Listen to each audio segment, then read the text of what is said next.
Assalamualaikum. Hai teman-teman, selamat datang kembali di dapur Mama Era. Di video kali ini, Mama Era berkunjung ke usaha kue rumahan Ristu Snack di Desa Brumbun, Kecamatan Bungu, Kabupaten Madiun. Di video ini pula, pemilik Ristu Snack, Mbak Suci Lestari, akan membagikan resep andalannya, yaitu kue klepon yang rasanya lembut, kenyal, manis, dan gurih.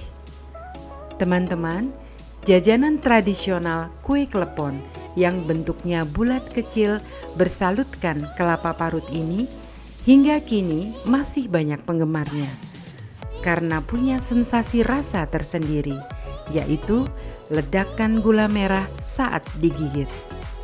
Sekarang kita masak dulu ya. Pertama, siapkan dulu bahan-bahannya. 200 gram tepung ketan, 200 gram ubi jalar yang telah dikukus dan dihaluskan, 1 sendok makan tepung tapioka, 1/4 sendok teh garam, 1 sendok teh gula pasir, 150 ml air hangat, daun pandan, pewarna makanan merah muda dan pasta pandan. Bahan isian: 100 gram gula merah disisir halus. Bahan baluran: setengah butir kelapa sedang yang sudah dihilangkan kulit arinya dan diparut memanjang. Untuk wadah, siapkan sudi dari daun pisang atau memakai mika plastik yang diberi alas potongan daun pisang. Sekarang kita ke cara pembuatannya. Yang pertama, kukus dulu kelapa parut selama 10 menit. Beri sedikit garam agar kelapanya nanti terasa lebih gurih. Kelapa parut ini dikukus dahulu agar tahan lama dan tidak mudah basi. Selanjutnya, ambil wadah, lalu masukkan tepung ketan, tepung terigu, ubi jalar yang sudah dikukus dan dihaluskan, serta tambahkan garam.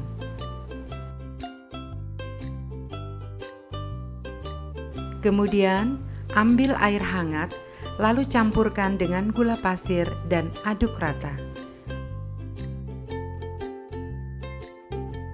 Lalu, masukkan larutan air gula ini ke campuran tepung sambil diuleni.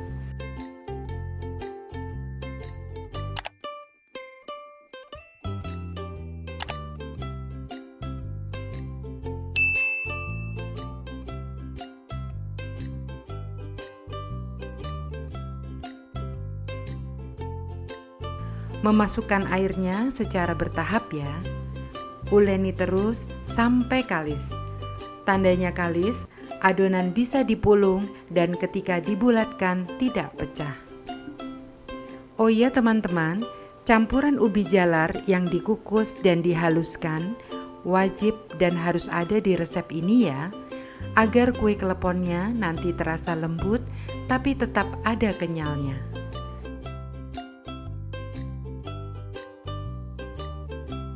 Setelah adonan kalis, lalu bagi menjadi 2. Pemberian warna ini sesuai selera teman-teman ya. Kali ini diberi 2 warna, yaitu merah dan hijau. Pertama, beri pasta pandan secukupnya, agar nanti warnanya hijau muda. Selanjutnya, yang separuh adonan diberi warna merah. Lalu uleni hingga warnanya tercampur merata.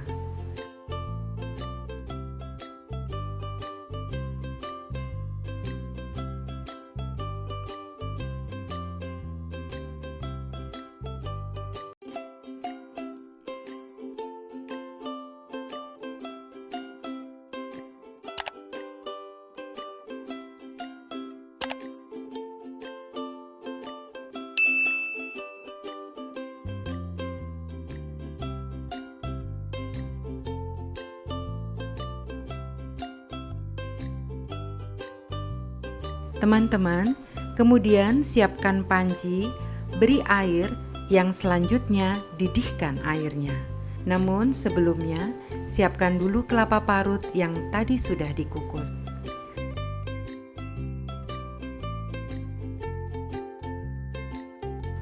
Sekarang, adonan klepon siap dicetak dan diberi isian gula merah.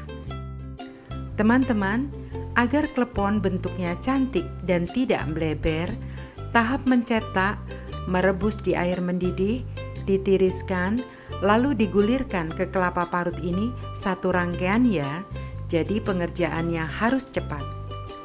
Sekarang, ambil sedikit adonan, lalu pipihkan, beri isian gula merah. Lalu bulatkan, dan setelah dibulatkan, masukkan ke air mendidih. Lakukan sampai semua adonan kue klepon selesai dicetak ya.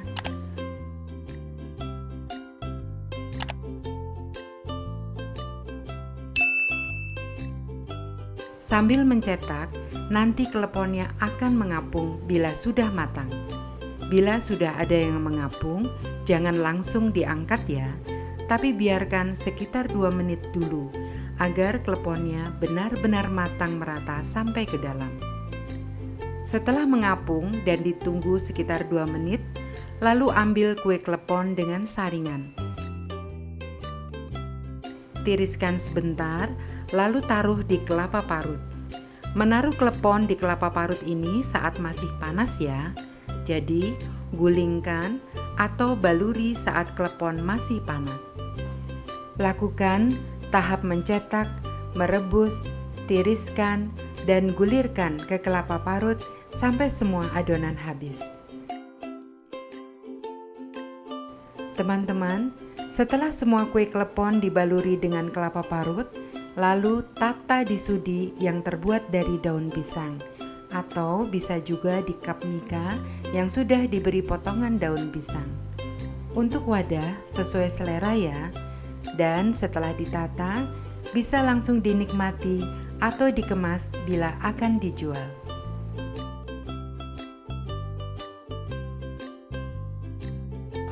Teman-teman, inilah kue klepon yang telah kita buat bersama tadi. Seperti halnya kue tradisional lainnya, buatnya gampang-gampang susah.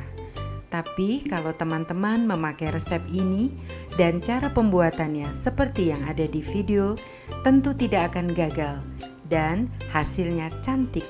Rasanya pun sangat enak, lembut, ada kenyalnya, rasanya manis sekaligus gurih. Teman-teman, kue klepon ini adalah kue yang paling banyak dipesan di Ristu Snack. Bahkan dari aneka jajanan ini bukan hanya dapat menambah pendapatan keluarga, tapi bahkan bisa jadi sumber pendapatan keluarga. Berikut hasil perbincangan Mama Era dengan pemilik usaha kue rumahan Ristu Snack, Mbak Suci Lestari. Mbak Suci sejak kapan memulai usaha kue rumahan? 4 tahun yang lalu, Mah. Awalnya saya bikin keripik talas. Setelah itu saya periksa ternyata positif hamil. Dan setelah melahirkan, saya istirahat sejenak. Setelah anak saya sudah bisa disambi, saya memulai lagi kurang lebih 2 tahun ini. Jadi sudah berjalan lancar 2 tahun ini ya? Alhamdulillah, ya. Mbak Suci. Kemudian apa saja yang dibuat Mbak Suci?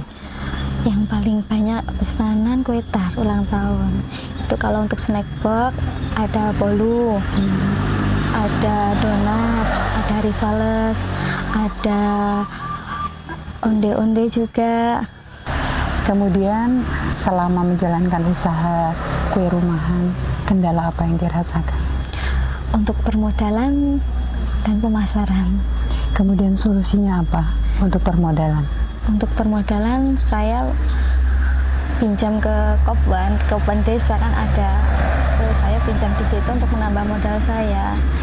Tapi kalau ada pesanan partai besar, kita ada joinan. Gimana joinan ini? Bisa diceritakan join ini? Oh gini, kita kan ada tiga orang yang sering. Nanti kalau ada pesanan partai besar, mungkin 3 pesanan, saya ambil yang satu saya kasihkan ke teman saya yang satunya gitu. jadi kerjasama ya? Iya, kerjasama. Kerjasama, jadi membuat satu kelompok gitu Iya. ya? Kelompok usaha kue rumahan. Iya. Oh iya. Kemudian kalau untuk pemasaran, solusinya apa? Kalau untuk pemasaran, kita pakai jasa online. Iya. Pakai jasa online? Iya. Saya sendiri kan ada grup Fatayat itu kan mencakup satu kecamatan. Nah, di situ saya memasukkan UMKM saya untuk dipromosikan pada yang bertugas di sana. Jadi kalau ada orderan disampaikan ke saya. Kemudian harapan ke depan apa, Mbak Suci? Harapannya bisa lebih sukses karena terkendala mungkin kayak peralatan kan belum memadai semuanya, dapat tempat untuk pemasaran juga. Bisa disebutkan nggak modal awal gitu, terus omset, bisa nggak? Kalau modal pertama saya bikin usaha itu 200.000 itu untuk buat keripik pertama. Ya, kita lanjut ternyata lumayan. Terus dapat modal lagi dari Koban untuk usaha yang seterusnya ini. Kalau untuk penghasilan, omsetnya enggak tentu sih, mah kan tergantung kan bahannya naik turun gitu. Kita kan kemarin sebenarnya mau bikin itu makanan siap saji satu kelompok KWT untuk tambahan pemasaran modal pendapatan kita ya, terkendala modal. Kita belum bisa mendirikan. Harapannya sih kemarin bisa waktu puasa kan kita berdiri sendiri seluruh desa, siapa saja yang mau ikut menitipkan makanan monggo gitu. Kita bagi hasilnya di situ. Diwadahi oleh KWT. Iya, kemarin rencananya seperti itu, tapi masih belum terlaksana ini. Diwadahi KWT, kemudian jualnya di mana? Bazar atau bagaimana? Kita bikin stand rencananya kemarin. Bikin stand. Iya. Tapi belum terwujud. Belum. Mbak Suci, semoga tadi apa yang diharapkan bisa terwujud. Amin. Allah, dengan usaha, dengan yang sungguh-sungguh, dengan doa dan kerja keras, insya Allah bisa terwujud. Amin. Terima kasih, Ma. Ya, terima kasih Mbak Suci. Iya, sama-sama. Teman-teman, demikian tadi penjelasan Mbak Suci Lestari tentang usaha kue rumahan yang baru dikelolanya, yang modal awalnya sebesar Rp200.000. Sekarang bisa tetap berjalan baik, bahkan mampu menambah pendapatan keluarga. Pendapatan bertambah dan tetap bisa menjaga serta mengasuh putrinya di rumah. Semoga video ini bisa menginspirasi teman-teman yang ingin memulai usaha kue rumahan. Teman-teman, terima kasih sudah menonton video ini. Dan seperti biasa, jangan lupa untuk tekan like, komen, subscribe, dan aktifkan loncengnya juga ya, agar teman-teman dapat notifikasi bila ada video terbaru dari Dapur Mama Era. Sekali lagi, terima kasih, matur nuwun, dan wassalamualaikum.